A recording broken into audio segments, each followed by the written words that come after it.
ከዚህ በኋላ አንቺን ብጠብቅሽ እኔ ላገባሽ ሳይሆን አንቺን ሌላ ሰው ሲያገባሽ ጠብቄ ለማጨብጨብ ነው። እንዴት እንደዛ ታረጋለህ? ያንቺ ሁሌ ጥሩ ነገር መጠበቅ ነው እንጂ እኔ ምንም የተለየ ነገር አላደረኩም። እየቀለድክ ነው እንዴ? ብዙ እቅዶች ነበሩን እኮ። ምን ዋጋ አለው? ነበር ሆና እያስመሰልክ ነበር እንዴ? ንገረኝ፣ በእኔ ስሜት መጫወት ምን ይጠቅመሃል? 3 ዓመት ሙሉ አብረን ነበርን አይደለም? ግን አልተጋባንም።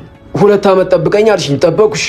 ከዚህ በላይ ግን አንቺን መጠበቅ አልፈልግም። አሁን እኔ ማግባት ፈልጋለሁ። ወይ እንጋባለን ወይ እንለያያለን። አለቀ። እባክህ ትወደኛለህ? ቢያንስ 1 ዓመት ጠብቀኝ።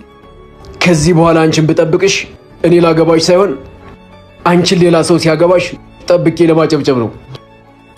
እባክህ ቢያንስ 6 ወር ጠብቀኝ፣ የራሴን ቢዝነስ ልጀምር።